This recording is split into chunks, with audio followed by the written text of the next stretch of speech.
നമ്മൾ ആംപ്ലിഫയർ ചെയ്യാൻ വേണ്ടിയിട്ട് ട്രാൻസ്ഫോമർ സെലക്ട് ചെയ്യുകയാണെങ്കിൽ അതിന് നമ്മൾ ശ്രദ്ധിക്കേണ്ട ഒരു കാര്യമുണ്ട്. അതിപ്പോൾ വാങ്ങുകയാണെങ്കിൽ ശരി, വൈൻഡ് ചെയ്യുകയാണെങ്കിൽ ശരി.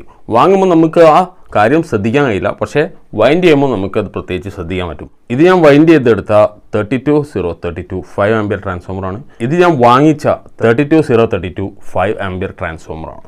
അപ്പോൾ ഇത് രണ്ടും തമ്മിലുള്ള ആ ഒരു വ്യത്യാസം നോക്കും. അപ്പോൾ നമ്മൾ ഈ ആംപ്ലിഫയർ ചെയ്ത് കഴിഞ്ഞപ്പോൾ ട്രാൻസ്ഫോമറൊക്കെ പുതിയത് ഇട്ടിട്ടും നല്ല ക്വാളിറ്റിയിലൊക്കെ പവറിലൊക്കെ ഇട്ടിട്ടും നമ്മൾ ആ ട്രാൻസ്ഫോമർ വെച്ചിട്ട് ഒരു ആമ്പ് ചെയ്ത് കഴിയുമ്പോൾ നമുക്ക് ലൗഡ്നെസ്സിൽ കലങ്ങി പോകുന്നു, ഡിസ്റ്റോർട്ടഡ് ആവുന്നു. അല്ലെങ്കിൽ ബേസ് സബ്ബോനൊക്കെ കൊടുത്താണെങ്കിൽ ബേസ് ഇടുമ്പോൾ കൂടുമ്പോൾ പതറിപ്പോകുന്നു. ട്രാൻസ്ഫോമർ വളരെ വലിയ രീതിയിൽ ഹീറ്റ് ആവുന്നു. ഹൈ വോളിയത്തിലോ മറ്റോ വോൾട്ടേജ് ഡ്രോപ്പായിട്ട് കാണുന്നു. ഹൈ പവർ ഉള്ള ഒരു ലോഡ് വർക്ക് ചെയ്യുമ്പോൾ നമുക്ക് ആംപിയർ ഡ്രോപ്പായിട്ട് കാണുന്നു. ഇതൊക്കെ കാരണങ്ങൾ ഈ കോറിൻ്റെത് മാത്രമല്ല, ഇതിന് മെയിൻലി ഇതിൻ്റെ പ്രൈമറി കോയിലിൻ്റെ ആ കോപ്പർ വയറിൻ്റെ ഗേജിൻ്റെ ആ ഒരു സെലക്ട് ചെയ്യുന്നതിൻ്റെയോ അത് ഉപയോഗിക്കുന്നതിൻ്റെയോ ഒരു പ്രശ്നമാണ്.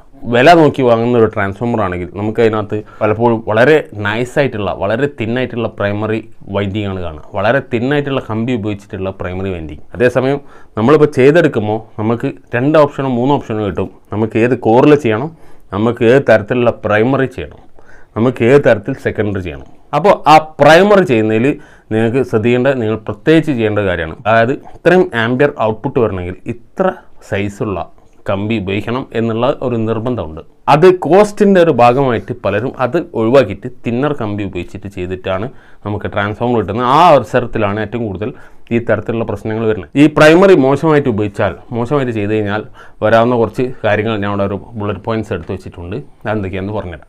അപ്പോൾ അതിൽ ഫസ്റ്റ് പറയാനുള്ള കറണ്ട് ഹാൻഡ്ലിംഗ് കപ്പാസിറ്റി.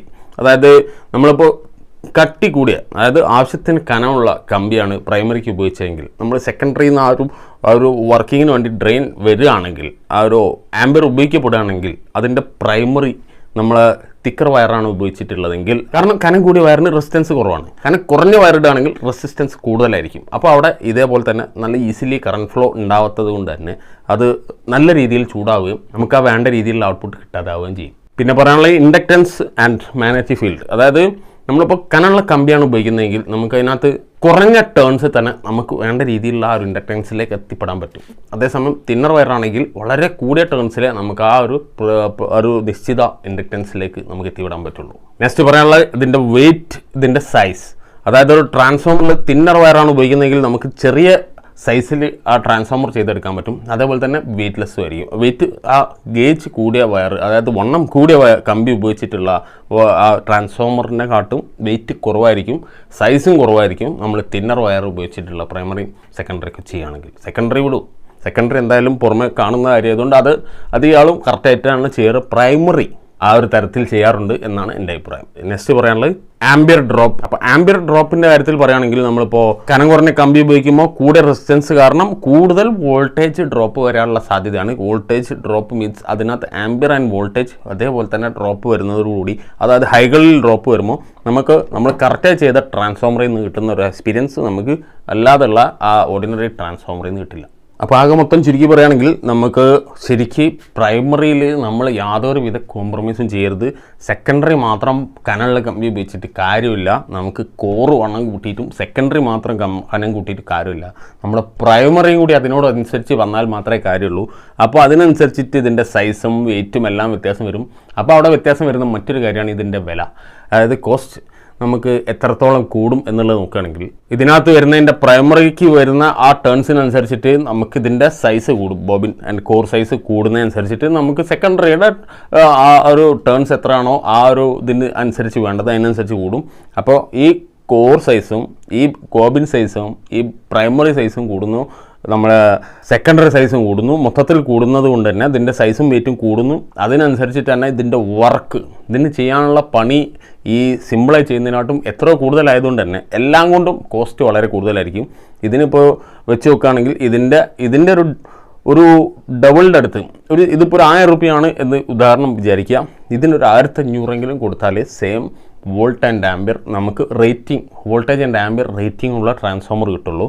പക്ഷേ ഇതിൽ നിന്ന് നമുക്ക് ആ വോൾട്ടേജ് റേറ്റിംഗ് അവിടെ ലിസ്റ്റ് ചെയ്ത് മാത്രമേ കാണാൻ സാധ്യതയുള്ളൂ. പക്ഷേ ഇതിൽ നിന്ന് നമുക്ക് ആ ലിസ്റ്റ് ചെയ്തിട്ടുള്ള റേറ്റിംഗ് പെർഫെക്റ്റ് ആയിട്ട് ഉപയോഗിക്കാൻ കിട്ടും. അതാണ് വില കൊടുത്ത് വാങ്ങിയാൽ, നല്ല ക്വാളിറ്റിയുള്ള സാധനമായിട്ട് വില കൊടുത്ത് വാങ്ങിയാൽ അതിൽ നിന്ന് നമുക്ക് നല്ല പെർഫോമൻസ് കിട്ടുള്ളൂ. ഉടായ്പ പരിപാടി കാണിച്ചാൽ നമുക്ക് ഏകദേശം ആ ഒരു പേരൊക്കെ ഉണ്ടാവും എന്നുള്ളൂ, പക്ഷേ ഉപകാരത്തിനുണ്ടാവില്ല. പിന്നീട് പറയാനുള്ള efficiency and long term use. അതായത് ഇപ്പോൾ എത്രത്തോളം എഫിഷ്യൻ്റായിട്ട് ഒരു നല്ല ടൈപ്പ് പ്രൈമറി ഉപയോഗിച്ച് ചെയ്ത ഒരു ട്രാൻസ്ഫോമർ കിട്ടുമോ അത്രയും എഫിഷ്യൻസി നമുക്ക് ഈ അല്ലാതെ ചെയ്യുന്ന ട്രാൻസ്ഫോമറിൽ നിന്ന് കിട്ടില്ല. പക്ഷേ ഈ പറഞ്ഞ പ്രൈമറിയുടെ ഈ പ്രശ്നം നിങ്ങളിപ്പോൾ ശ്രദ്ധിക്കേണ്ടത് എപ്പോഴാണെന്ന് വെച്ചാൽ, നിങ്ങൾക്കിപ്പോൾ ഒരു നോർമൽ കേസിൽ ഇപ്പോൾ ഒരു 100 വാട്ട്സിൻ്റെ താഴെയുള്ളൊരു ഡിവൈസ് ആണെങ്കിൽ നിങ്ങൾക്കിപ്പോൾ അതിൻ്റെ പ്രൈമറിയിൽ അത്ര വലിയൊരു പ്രശ്നം കാണാനില്ല. അത് നമുക്ക് ഏകദേശം അച്ചീവ് ചെയ്യാൻ പറ്റുന്ന ഒരു കാര്യം. അത് പക്ഷേ അത് പീക്ക് ലെവലിൽ നിങ്ങൾക്ക് ഒരു 100 എക്സ്പീരിയൻസ് ചെയ്യേണ്ട ഒരു അവസ്ഥയാണ് എന്ന് വിചാരിക്കുക. അങ്ങനെയാണെങ്കിൽ മാത്രം. അതേസമയം നിങ്ങൾക്ക് അവിടെ RMS 100 വാട്ട്സ് ആണ് വേണ്ടത് എന്ന് എക്സാമ്പിൾ വിചാരിക്കുക. അങ്ങനെയാണെങ്കിൽ നിങ്ങൾക്ക് ഇങ്ങനത്തെ ഈ പവർ സപ്ലൈയുടെ കാര്യത്തിൽ യാതൊരു കോംപ്രമൈസും ചെയ്യരുത്. ഈ ട്രാൻസ്ഫോമർ ചെയ്യുകയാണെങ്കിൽ അതിനകത്ത് യാതൊരു കോംപ്രമൈസും ചെയ്യരുത്. ശരിക്കും പറഞ്ഞാൽ വാങ്ങുകയാണെങ്കിൽ അത്രയ്ക്കും കൺഫേം ആയിരിക്കണം അവർ കൊടുത്തിരിക്കുന്ന റേറ്റിംഗ് എല്ലാം പെർഫെക്റ്റ് ആണ് എന്ന്. ടെസ്റ്റഡ് ഒക്കെ ആണെങ്കിൽ മാത്രമേ നിങ്ങൾ പ്രതീക്ഷിച്ച ഔട്ട്പുട്ട് കിട്ടുള്ളൂ. അതല്ലെങ്കിൽ നമ്മൾ നമ്മളെ നാട്ടിൽ നിന്ന് നമുക്ക് അറിയുന്ന സ്ഥലത്തു നിന്ന് വൈൻഡ് ചെയ്തെടുത്താൽ മാത്രമേ നമ്മൾ പ്രതീക്ഷിച്ച ആ ഒരു ഔട്ട്പുട്ട് നമ്മൾ അങ്ങനത്തെ ട്രാൻസ്ഫോമർ ചെയ്തെടുക്കുന്ന ആംപ്ലിഫയറിൽ നിന്ന് കിട്ടുള്ളൂ. പ്രത്യേകിച്ച് ബേസിൻ്റെ കാര്യത്തിലാണ് ഈ പ്രശ്നം വരുന്നത്. പിന്നെ നല്ല രീതിയിലുള്ള ടോപ്പിൻ്റെ കാര്യത്തിലും, അതായത് വളരെ ഓപ്പൺ സ്പേസിൽ ഇപ്പോൾ പബ്ലിക് അഡ്രസ് സിസ്റ്റം പോലുള്ള ഡിവൈസുകളിൽ നമുക്ക് അങ്ങനത്തെ യാതൊരുവിധ ഡ്രോപ്പും ഉപയോഗിക്കാതെ വളരെ ഹൈ എക്സ്പീരിയൻസ് കിട്ടുന്ന രൂപത്തിലുള്ള ഡിവൈസുകളാണ് നമ്മൾ ഉപയോഗിക്കേണ്ടത്. പക്ഷേ നമുക്ക് നമ്മുടെ നാട്ടിലെ നോർമൽ അസംബ്ലികളിലാണ് ഏറ്റവും കൂടുതൽ ഇങ്ങനത്തെ ഈ ചതിവ് പറ്റുന്നത്. അപ്പോൾ അതാണ് ഏറ്റവും കൂടുതൽ ഈ നഷ്ടങ്ങൾക്ക് കാരണം. പ്രതീക്ഷിച്ച ഔട്ട്പുട്ട് കിട്ടാൻ സാധ്യതയില്ലാത്ത ഡിവൈസുകൾ ഉപയോഗിച്ചിട്ട്, അതായത് കമ്പണൻസ് ഉപയോഗിച്ചുണ്ടാക്കിയിട്ട് നമുക്ക് ആ ഒരു പ്രോഡക്റ്റിന് ആ പറഞ്ഞ റേറ്റിങ്ങിനുള്ള വില കൊടുക്കേണ്ട അവസ്ഥയാണ് പലർക്കും വരുന്നതെന്നാണ് എനിക്ക് പറയാനുള്ളത്. അപ്പോൾ അത് മാക്സിമം ഒഴിവാക്കുക. വില ലേശം കൂടിയാലും നല്ല സാധനം തന്നെ കിട്ടുമെന്ന് നോക്കുക. പിന്നെ ട്രാൻസ്ഫോമറിൻ്റെ മറ്റ് കുറച്ച് ഫീച്ചേഴ്സ് ഉണ്ട്. അതായത് ഈ ട്രാൻസ്ഫോമർ സെലക്ട് ചെയ്യുമ്പോൾ ചെയ്യേണ്ട കുറച്ച് കാര്യങ്ങളുണ്ട്. അതിനെ പറ്റിയുള്ളൊരു വീഡിയോ ആണിത്. അപ്പോൾ അത് കണ്ടാൽ നിങ്ങൾക്ക് ഇതിൻ്റെ ബാക്കി ഭാഗം അതിനകത്ത് മനസ്സിലാക്കാം.